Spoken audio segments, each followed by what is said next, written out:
of the Box, membahas apapun yang Anda mau. Indonesia tanah airku cinta, Nusantara merdeka bhinneka tunggal ika. Bersama Awang Ajiwasita dan Om Bob. Greetings to each and everyone. Anytime you meet, I greet anyone.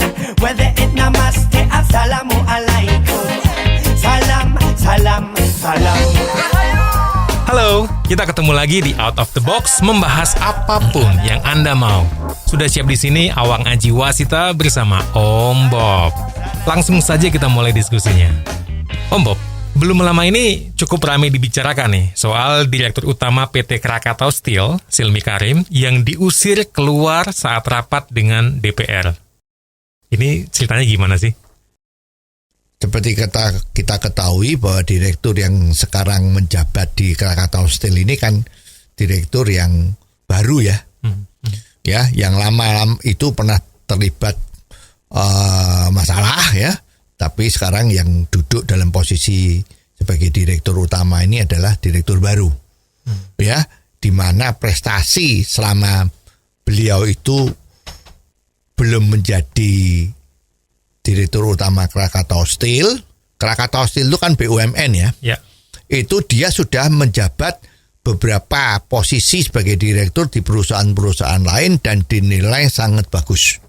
Oke. Ya, diharapkan Krakatau Steel yang sekarang itu kelihatannya masih belum untung banyak ya, atau katakanlah masih rugi gitu, itu bisa nanti menjadi perusahaan yang menjadi sumber keuntungan. Oke. Ya. Nah, maka dipilihlah direktur yang baru ini ya agar supaya betul-betul bisa kerja baik dan menghasilkan keuntungan. Di dalam situasi sekarang bekerja ini ternyata Krakatau Steel itu punya yang namanya pabrik tadi itu flat pokoknya sejenis besi baja yang ada di Kalimantan ya. Yang proyek ini sebetulnya sudah mulai dari tahun 2008 dan sampai sekarang ini ternyata ya produktivitasnya itu masih kecil dan rugi. Ya, menurut perhitungan ini harga jualnya itu jauh lebih mahal ketimbang barang-barang yang ada di pasaran yang sejenis itu. Dan oleh Direktur Utama kita Silmi Karim ini dinilai tidak efisien. Kalau ini diterus-teruskan, artinya memproduksi besi baja itu diteruskan, adanya juga merugi. Maka sementara kegiatan pabrik yang ada di Kalimantan ini dihentikan. Ya, memang di sini kan pada tahun 2008 itu kan sudah invest ya, triliunan memang. Sekarang kalau mau bikin pabrik baja itu kan ya nggak murah ya. Cuman ini karena dulu sudah diputusin dan sudah jalan, tahun 19 itu sudah mulai berproduksi, tapi direktur yang baru ini merasa bahwa ini kalau diterus-teruskan malah merugi terus. Ya, ini menjadi pertimbangan bisnis ya. Kalau memang situasi pasar lagi tidak memungkinkan, maka ya bisa saja perusahaan ini stop produksi daripada rugi. Ya, kemungkinan pemikirannya adalah agar supaya nanti kalau situasinya sudah membaik, nah di mana pabrik besi baja yang sekarang merugi ini merugi karena harganya yang diproduksi itu tidak bisa kompetitif terhadap barang sejenis yang ada di pasar. Ya, jadi kalau kita makin banyak produksi bisa laku kalau harganya sama atau lebih murah dari yang ada di pasar. Padahal modal kita tuh nggak bisa segitu. Kan adanya cuma rugi dan rugi. Iya, betul. Jadi ini adalah pure putusan bisnis.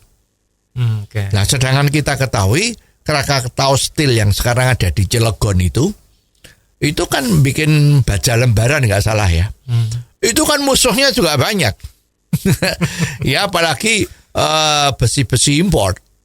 Ya, itu kan musuhnya banyak. Artinya musuhnya banyak itu banyak yang produksinya adalah barang sejenis, harganya kompetitif, tapi Krakatau itu sudah punya pengalaman bikin lembaran-lembaran besi ini, dan kebutuhan produksi dalam negeri juga banyak, maka Direktur utama kita Silmi ini kepengen supaya ini lebih konsentrasi di sana. Agar bisa lebih efisien dan harga jualnya bisa lebih bagus dan keuntungannya lebih besar. Jadi menutup pabrik baja yang di Kalimantan tujuannya supaya segala daya itu dikonsentrasikan di Cilegon. Ini pertimbangan bisnis. Ya. Nah, tapi dari anggota dewan komisi berapa itu kan juga kepengen tahu. Nah, fungsinya DPR itu kan ceritanya sebagai pengawas. Ya boleh-boleh saja manggil ya. Tetapi pemanggilan dari komisi dari dewan ini kepada direktur Silmi ini sebetulnya menurut Fahri Hamzah, bekas wakil DPR kita juga, itu mengatakan sebetulnya dasar hukumnya memanggil direktur Krakatau Steel itu nggak ada. Ya karena direktur ini kan yang ngangkat kan Menteri BUMN. Betul. Mestinya yang dipanggil untuk diminta keterangan-keterangan itu ya Menteri BUMN, bukan direkturnya di perusahaan-perusahaan itu. Ya, maka ya udah, tapi ya nggak apa-apa, yang namanya pejabat kan mau apa ya boleh lah ya, karena semua asal punya etikat baik kan bagus. Tetapi kejadian bahwa pada saat ada dengar pendapat dengan DPR itu kan nggak cuma sekali ini yang diusir ya. Dulu kalau kita ingat itu pernah direktur utama dari Inalum. Oh iya, ya, perusahaan aluminium yang ada di Asahan Sumatera Utara itu juga pernah dipanggil kan. Waktu itu ditanya bagaimana cara mendapatkan duit dari PT Inalum, kok bisa mendapatkan uang untuk membeli saham, artinya membeli saham yang dikuasai oleh Amerika yang ada di Freeport. Ini duitnya kan gede. Duitnya gede kan, ya heran loh, kenapa kok Inalum bisa pinjam duit. Nah, waktu terjadi situasi di persidangan atau katakanlah dengar pendapat di DPR itu, memang anggota-anggota DPR kita yang terhormat itu mempertanyakan, loh, Inalum bisa pinjam duit, bisa mendapatkan duit, pinjam duit, itu jaminannya apa? Ya, nah, ternyata direktur Inalum kita ini kan luar biasa. Kalau nggak luar biasa ya nggak jadi direktur utama Inalum ya. Ternyata bahwa dia bisa pinjam duit dengan tanpa perlu ada jaminan, karena dia main pakai keuangan, pakai obligasi macam-macam itu ya tingkat tinggi lah. Dan kalau orang luar negeri itu kan memang kalau sudah percaya ya percaya. Meskipun tanpa jaminan. Iya. Nah, jaminannya apa kalau duitnya sebagian gede yang untuk membeli Freeport, jaminannya apa? Ya nggak bisa dong. Nah, jadi pemikiran-pemikiran oknum-oknum tadi itu, yang terhormat tadi itu kan pemikirannya kan pedagang biasa. Ya, orang kalau mau buka pabrik misalnya ya, pabrik tahu atau pabrik tempe ya misalnya kan, itu kan harus punya pabriknya, punya alat gilingnya delay, punya modalnya beli delay, ya, pabriknya harus bisa bentuknya pabrik, ya. Lah ini kalau ditanya, loh kamu bikin pabrik tahu atau tempe tadi itu uangnya dari mana? Oh, saya pinjam dari bank. Pasti yang ditanyain jaminannya apa? Nah, karena nilainya itu kan kalau bikin pabrik tahu atau pabrik tempe, jangan pabrik tahu yang kelasnya tuh suplainya untuk seluruh Indonesia ya. Misalnya kita yang umum-umum saja, modalnya kurang lebih misalnya cuma 5 miliar gitu kan. Ya, jaminannya apa? Oh, saya punya tanah di mana berapa hektar. Lah itu biasanya bank mau memberi pinjaman. Setelah dilakukan studi pembandingan, sesudah dilakukan visibility, sesudah dilakukan perhitungan kemungkinan yang namanya visibilitas, ya. oh ini bisa menguntungkan dan bisa mengembalikan utangnya, maka dipinjemin.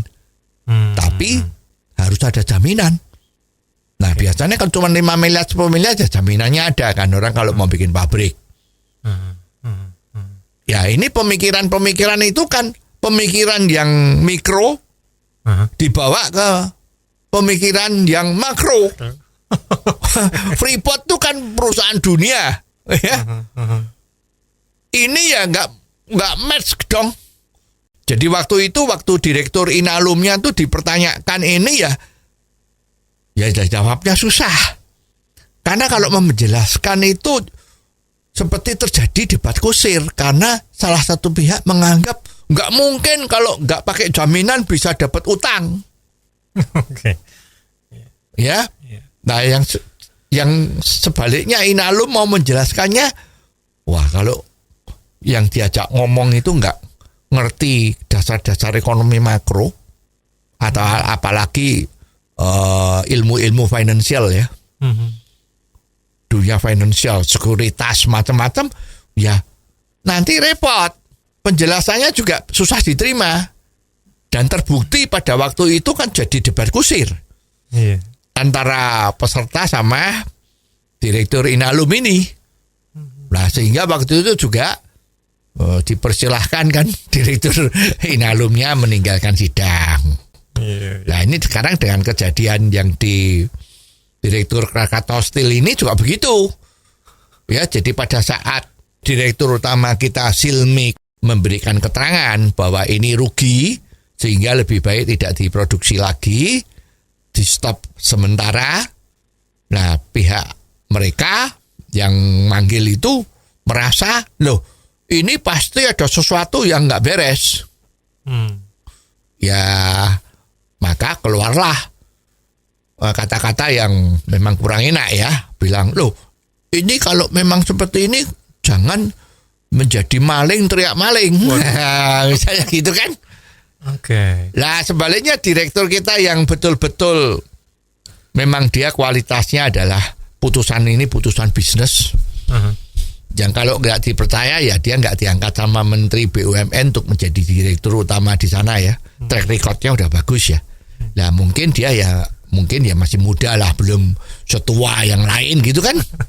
Nah juga bisa emosi, maka pada saat terjadi debat-debat seperti itu dikatakan jangan maling teriak maling, lah juga nggak tahan. Maka dia membantah, maksudnya apa maling teriak maling, walaupun apa yang dikatakan sama yang menanyakan tadi itu belum selesai. Oke. Jadi kan seperti terjadi pemotongan pembicaraan. Iya. Lah rupa-rupanya ini dianggap masalah yang serius sekali bahwa direktur utama Krakatau Steel kok maaf ya kok sepertinya sopan santunnya kurang. Oke.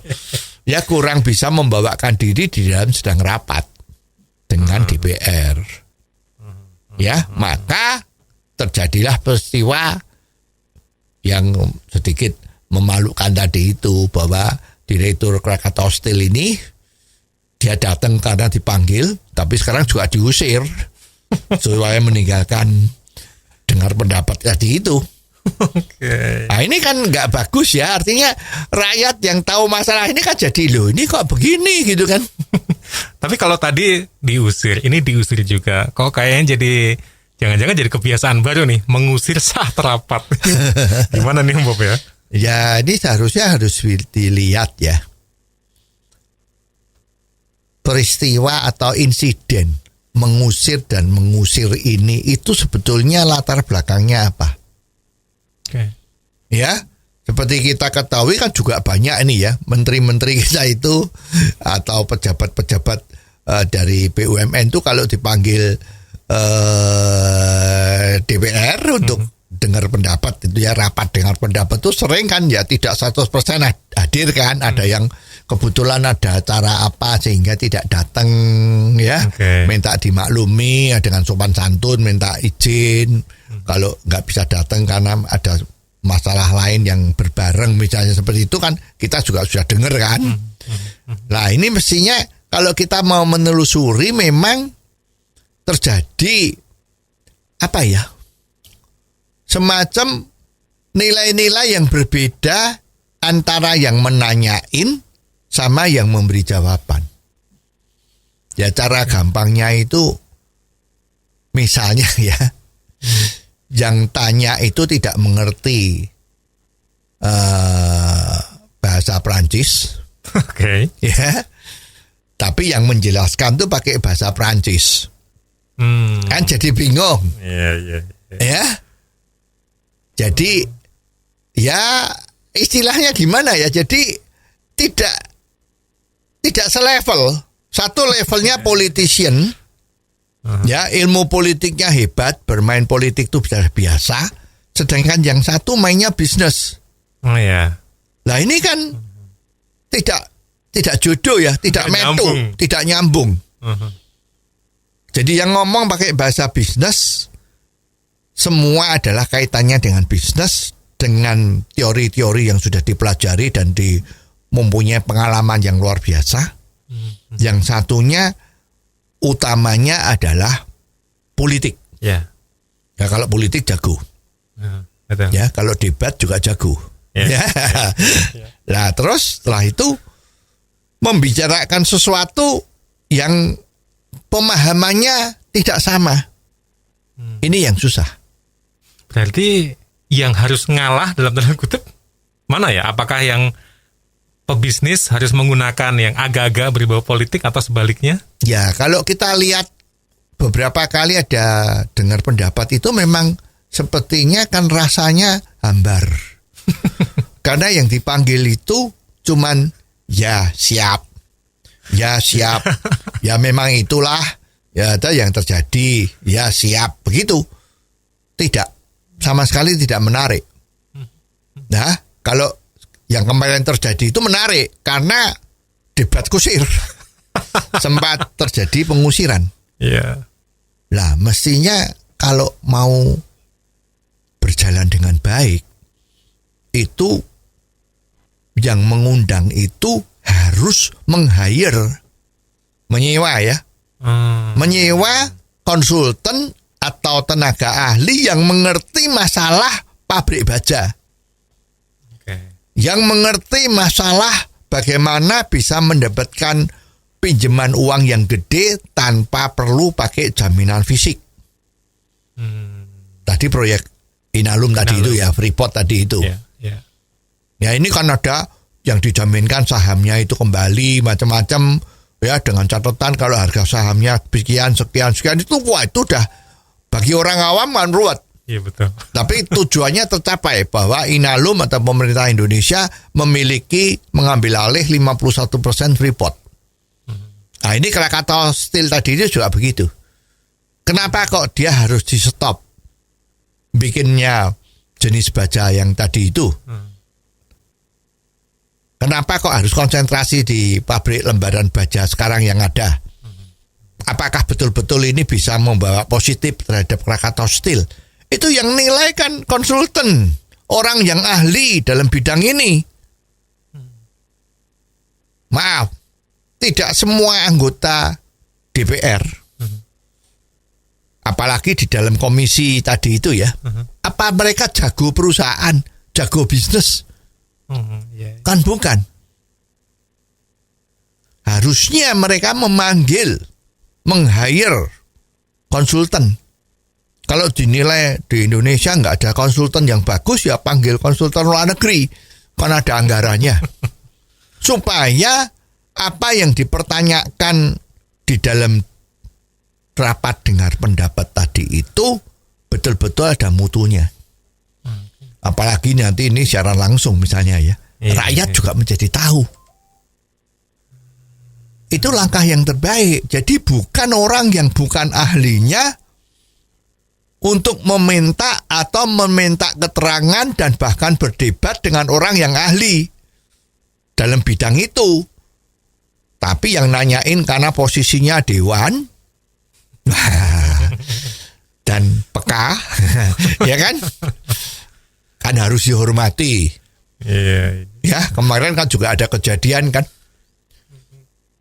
Ada yang pergi ke daerah ternyata tidak disambut, tidak dijemput sama kepala daerahnya akan menjadi agak tersinggung. Nah, agak enak suasananya. Nah, ini kan jadi repot.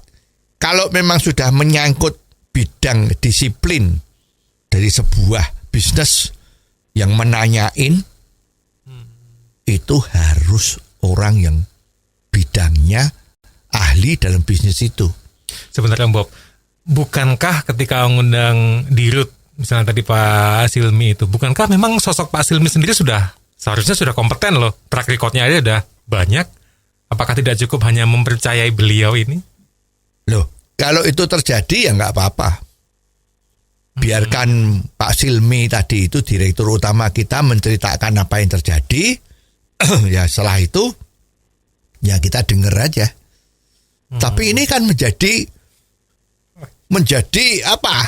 Debat kusir tadi mengatakan, loh, kenapa ini kok di stop? Kan negara rugi puluhan triliun rupiah.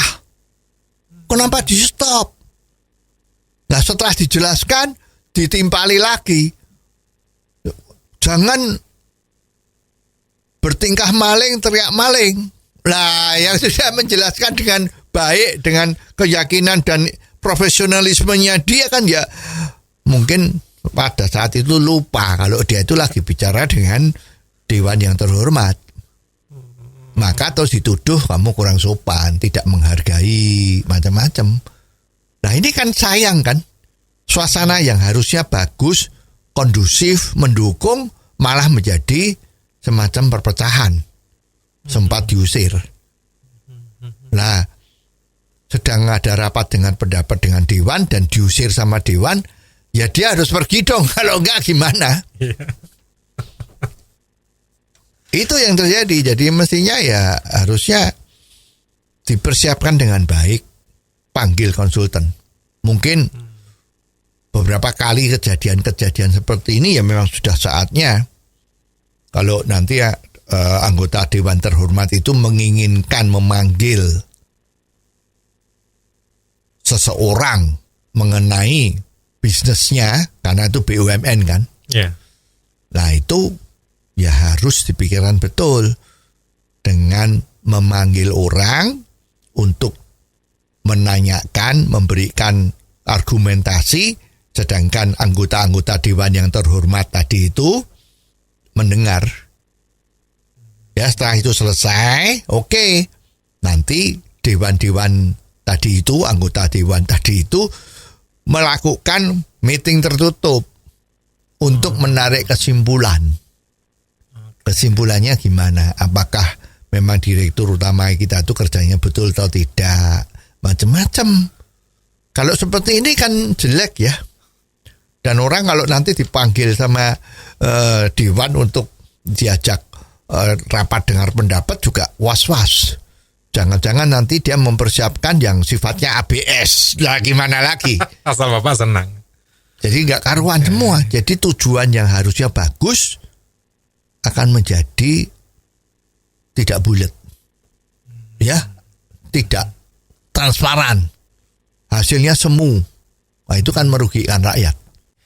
Tapi kemarin juga sempat ramai dibicarakan Bob tentang Sekjen Kemensos yang juga diusir oleh anggota DPR. Ini menurut Bob gimana ini? Ya, ini kasusnya kalau kasusnya Sekjen Kemensos ini agak beda dengan kasusnya Inalum maupun Krakatau Steel. Oke. Ya, kalau Inalum sama Krakatau Steel itu kan masalah betul-betul pure bisnisnya ya. Iya, bahasa bisnis. Oh ya, bisnis ya. Tapi kalau ini sebetulnya bukan. Tapi ini sebetulnya kan ya gimana ya? Ini sebetulnya masalahnya cuman ya kalau dikatakan cuman nanti nggak seneng ya. Masalahnya kan sekjennya ini tidak memberitahu kalau Bu Risma sebagai Menteri Sosialnya mau berkunjung ke daerah tertentu. Nah, dan nanti ada di dalam saat ada rapat itu ini menjadi teguran-teguran dan ceritanya diprotes. Besok lagi jangan seperti itu. Terus terjadi debat Ya, mestinya nggak boleh begitu, dan sebaliknya pihak yang lain mengatakan toh dulu juga ada pihak yang lainnya atau pihak lawan bicara yang tadi melakukan sesuatu yang kurang enak juga dan sebagainya ya. Sehingga ya akhirnya ada salah satu fraksi yang mengatakan lebih baik kalau ini memang udah nggak kurang sopan misalnya begitu, jadi harus meninggalkan rapat itu, kalau enggak yang dari fraksi tadi itu yang akan meninggalkan, maka pihak sekjennya Departemen Sosial tadi itu terus akhirnya dia yang meninggalkan sidang. Nah ini juga jadi bahan pembicaraan kan, banyak netizen yang jadi berkaor-kaor ya. Nah sebetulnya memang kalau kita sikap bermasyarakat, apalagi hubungan dengan antara lembaga, toh lembaga itu harusnya kan sama-sama sinkron ya, supaya saling mendukung. Nah itu mestinya juga harus berkonsep, berpedoman, urusan besar itu harus dikecilkan. Urusan kecil harus dianggap tidak ada. Ya jadi kalau masalah WhatsApp belum ditanggapin macam-macam, ya udahlah, itu mungkin masalah apa nih? Masalah besar, ya dah dianggap kecil aja deh. Ya, karena utamanya kita kan bagaimana kedua lembaga itu harus mencapai tujuan mensejahterakan masyarakat, bukan mementingkan diri sendiri. Ya kalau urusan kecil ya dianggap tidak ada, supaya urusan yang lebih gede demi negara dan rakyat itu bisa lebih baik. Jadi kalau semua harmonis,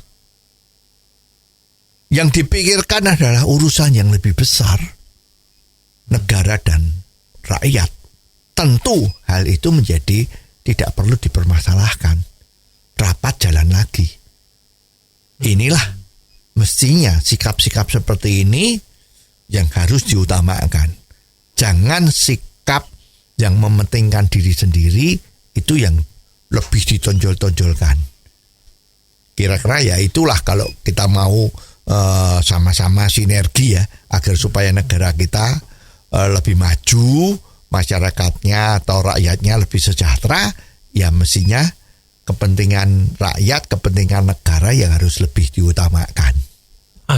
Well, Om Bob, setelah kita diskusi tentang pengusiran, ini juga ada yang lagi rame dibicarakan nih, yaitu terkait dengan pro kontra di masyarakat tentang pencairan manfaat jaminan hari tua yang kabarnya baru bisa dilakukan saat pekerja ini berusia 56 tahun. Menurut Om Bob gimana ini? Ya memang ini kita juga nggak ngerti ini ya. Hal ini kok menjadi ramai, padahal ini sebetulnya itu sudah 2 tahun yang lalu sudah diberlakukan. Mau diberlakukan tapi ditunda ya. Memang yang namanya juga jaminan hari tua. Ya. Jaminan hari tua itu kan seharusnya memang adalah sejumlah uang yang bisa dimanfaatkan kalau orang itu sudah tua. Ya, kalau sudah tua kan biasanya kan mungkin sudah pensiun, ya mungkin fisiknya itu sudah mulai kurang kuat lagi untuk bekerja, maka dia dapat uang yang namanya jaminan hari tua. Ya, maka pemerintah mengeluarkan peraturan bahwa uang jaminan hari tua itu baru bisa diberikan kalau usianya sudah 56. Ya, nah sekarang kan banyak demo. Ya nggak bisa, itu uangnya dari kaum pekerja, ya kan? Padahal sekarang lagi pandemi. Ya mestinya juga bisa diambil dong, nggak usah menunggu 56 umurnya. Ya. Itu. Nah, sekarang kalau kita lihat dari data yang ada, itu ternyata justru kemarin-kemarin itu terjadi pencairan atau pengambilan uang jaminan hari tua tadi itu kebanyakan usianya di bawah 30 tahun. Nah kalau ini dibiarkan terus, tujuannya pemerintah agar supaya nanti menjelang pensiun atau umurnya tua, itu nggak ada lagi uang tunjangan yang bisa diterimakan sama mereka, gimana? Ya, namanya saja tunjangan hari tua. Ya, nah ini ya memang harusnya memang seperti itu. Nah sekarang kalah pada demo, nggak bisa dong, itu haknya kaum pekerja macam-macam. Ya, jadi ini ya repot. Karena jaminan hari tua. Bahkan ada yang mengatakan jangan-jangan uangnya ini dipakai pemerintah. Ya, dipinjam sama pemerintah untuk membangun ini, membangun itu.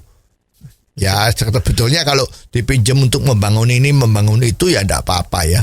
Kecuali jangan-jangan uang itu dikorupsi. Wah. Nah, besok kalau sudah menjelang hari tua betul umurnya 56 diambil, enggak ada uangnya. Nah, itu repot. Seperti perusahaan asuransi kemarin yang geger kan. Ya, yang orang udah ikut menabung di asuransi itu yang JR ya. Itu ternyata sekarang mau diambil nggak bisa. Ya, malah dicicil. Ya, berapa tahun itu tanpa bunga, malah dipotong diskon, macam-macam itu. Nah, itu nggak boleh. Jadi kalau udah jaminan dari tua, ya pada saat tahu umurnya udah mencapai, diminta ya itu datang. Perkara uangnya itu dikumpulkan terus dibuat sesuatu yang produktif untuk pemerintah, sebetulnya ya itu haknya pemerintah. Ya, yang penting pada saat jatuh temponya, saya udah usianya 56 atau 57, uang itu cair, gitu. Kalau nggak cair ya berarti terjadi korupsi, gitu kan. Uangnya itu kan dipakai nggak karuan. Tapi kalau uang memang ditaruh di bank tok, disimpan apalagi di bawah bantal, kan tidak produktif. Nah, yang ngerti kan pemerintah. Pemerintah sekarang kan lagi butuh duit untuk membangun.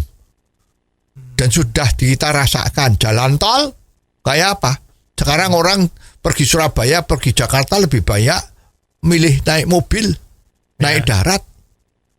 Dan ekonomi juga seneng. Sekarang perusahaan-perusahaan logistik itu kiriman dari Jakarta ke Surabaya nggak sampai sehari. Ngirim daging, ngirim sayur, bahkan ngirim es krim bisa. Tidak leleh. Masih bisa. Ini kan semua kemajuan-kemajuan dari jalan tol yang dibangun oleh pemerintah. Uangnya dari mana? Ya dari pinjaman kan. Nah, kalau ini pinjam dari uangnya dari jaminan hari tua tadi, itu ya nggak apa-apa mestinya loh ya. Jadi jangan digoreng-goreng seperti ini. Tapi kan banyak yang mengatasnamakan kan habis PHK butuh dana segala macam. Mestinya boleh dong agak lentur dikit gitu. Ya nanti aturannya itu menjadi tinggal aturan. Kalau memang PHK ya harus cari kerjaan baru dong. Jadi jangan semua mengandalkan pemerintah. Kalau kena PHK maka minta tunjangan PHK. Kalau lagi sakit maka dibayari pemerintah. Nah, pemerintah sedang lakukan loh ini. BPJS itu apa nggak luar biasa apa? Apa kartu sehat Indonesia itu di dunia tuh nggak ada. BPJS itu you sakit apa aja dikasih gratis sama pemerintah. Ya terang, jangan terus permintaannya macam-macam. Saya kalau sakit minta rumah sakit yang kelas 1, yang VIP, yang ruangannya minta ukurannya 100 meter. Ada ruang tamunya ya, itu ya jangan seperti itu. Tapi konsepnya BPJS di Indonesia itu nomor 1 di dunia. Nggak ada yang melebihi hebatnya Indonesia. Itu kan luar biasa. Jadi jangan apa-apa minta pemerintah. Ini jaminan hari tua harus dikasihkan setiap saat kalau butuh. Lah gimana? Nggak boleh begitu. Kita jadi ingat itu kata-kata yang luar biasa dari Presiden John F. Kennedy, Amerika. Sayang mati karena tertembak ya. Waktu gegeran dengan Kuba. Ya, waktu itu Ternyata dia dibunuh sampai hari ini belum ketemu siapa yang bunuh ya, karena rahasianya itu belum dibuka-buka. Ya, apakah melibatkan CIA atau siapa itu belum tahu ini ya. Itu kata-katanya sangat luar biasa. Ya, dia pernah menghimbau sama rakyat Amerika. Maka rakyat Amerika sekarang walaupun situasinya seperti ini tetap negara paling kuat di dunia ya. Itu kan dia mengatakan, jangan menanyakan negara memberi kamu apa, hai rakyatku. Wah, gitu kan. Tapi seharusnya adalah rakyat, harusnya kamu harus mempunyai prinsip apa yang bisa saya berikan kepada negara saya. Nah ini kalau BPJS minta istimewa, tunjangan hari tua minta diistimewakan, boleh diambil umur 30, 25 sepanjang dia tuh kena PHK. Itu kan selalu menuntut. Mbak ya jangan begitu. Ya harusnya apa yang bisa kita berikan pada negara. Jangan cuma menuntut negara memberi kita apa. Besok kalau negaranya sudah kaya dan negaranya itu tidak tahu diri, misalnya kekayaannya luar biasa, terus cuma disimpan sama negara saja, itu nggak benar kan. Konsepnya bernegara itu kan mensejahterakan rakyatnya dengan damai. Ya. Nah, jadi kalau belum tercapai itu ya sikap dari rakyatnya itu harus apa yang bisa saya berikan kepada negara. Ingat nggak zaman kemerdekaan tahun 45 itu? Demi Indonesia merdeka, nyawa pun saya berikan. Nah, ini juga begitu. Demi memajukan Indonesia, apa yang bisa saya bantu, bukan apa yang negara kasihkan saya. Nah, ini harus dibalik. Ya, jadi masalah kayak gini harusnya kalau you kena PHK ya mikir bagaimana supaya kamu bisa kerja lebih baik lagi di tempat lain. Kalau merasa bodoh ya belajar. Jangan kalau merasa bodoh yang salah negara. Kenapa kok saya bisa bodoh ya? Kalau dikasih uang dulu buat beli buku, malah bikin buat beli rokok, penikmatan, bukan buat belajar. Harusnya begitu. Jadi yang namanya jaminan hari tua ya memang harus diberikan pada hari tua. Jadi nggak bisa dibolak-balik seperti itu. Ya, kasihan menteri kita kalau sudah menentukan begitu di demo, dipaksa, bahkan ada yang nuntut supaya dicopot menteri kita itu. Ya, nah ini kan repot. Oke. Nah, itu Bob, dengan adanya demo-demo seperti itu, sikap pemerintah terus gimana ya? Ya, yang demo-demo itu kan sebetulnya ya enggak, kalau dilihat kan ya maaf ya, kan ya enggak semua kan. Yang setuju juga ada, cuma yang setuju itu diam.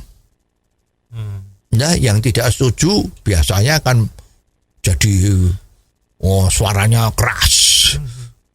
Ya karena media-media massa maupun sosmed itu kalau konsepnya kan bad news is good news. Jadi dibakar-bakar biar terjadi sesuatu yang ribut. Nah itu beritanya rame. Jadi yang nonton banyak, yang nonton TV banyak, yang lihat YouTube-nya banyak supaya dapat duit. Ya sebetulnya ya jangan begitu. Ya jadi kalau sikap pemerintah ya kalau sudah menentukan peraturan yang kayak begini dan demo-demo itu dilihat tidak begitu membahayakan, ya cuman riak-riak kecil, ya jangan mudah terpengaruh. Pemerintah jangan sedikit-sedikit keluar peraturan, ada demo, revisi. Isuk dele, sore tempe. Ya gimana? Ya jadi jangan, memang harus konsekuen. Memang semua peraturan itu tidak bisa memuaskan semua orang. Ya dan ingat, pendapat semua orang yang banyak itu juga belum tentu betul. Jadi kalau pemerintah itu harus pakai akal sehat. Jadi kalau pemerintahnya sudah pakai akal sehat, sudah dipikirkan matang-matang dan ini betul, sip. ya dijalankan. Ya, jangan sampai terpengaruh oleh demo-demo yang seperti gini. Nanti repot. Pemerintah juga akan gampang mengambil keputusan. Begini takut begitu, begini takut begitu. Lama-lama satu putusan yang harusnya cepat menjadi lambat atau bahkan bisa saja peraturannya nggak jadi dijalankan. Ya, jadi nggak bisa seperti ini. Ya, kalau emang sudah mantap, sudah dipikir betul-betul dengan akal sehat, memang ini yang harus dilakukan, ya jalankan. Jangan langsung dicabut. Jalankan dulu, setahun 2 tahun gimana? Itu kan seperti mesin. Mesin kalau lagi baru itu masih banyak hambatan-hambatan, olinya belum lancar. Ya biar jalan dulu beberapa saat. Kalau memang kurang bagus baru dibikin betul. Lah belum apa-apa, belum inrayen lah bahasanya Belanda itu, belum inrayen sudah di stop, nggak boleh dah. Inrayen dulu, kalau kurang baik baru dicun agar supaya jalannya baik. Oke. Dan ternyata ini kita sudah sampai di penghujung acara nih. Kita akan akhiri episode kali ini. Terima kasih Om Bob atas diskusinya. Dan juga terima kasih untuk kebersamaan Anda. Dan kalau Anda punya komentar, silakan dikirim ke WhatsApp 0878 5590 7788. Jangan Anda lewatkan Out of the Box versi singkat atau pendek dalam program Underline yang setiap hari disiarkan di radio kesayangan Anda ini. Anda juga bisa mengikuti Out of the Box melalui indotv.live. Sampai ketemu di episode selanjutnya, Awang Ajiwasita bersama Om Bob. Tentunya di Out of the Box membahas apapun yang Anda mau. Out of the Box, membahas apapun yang Anda mau.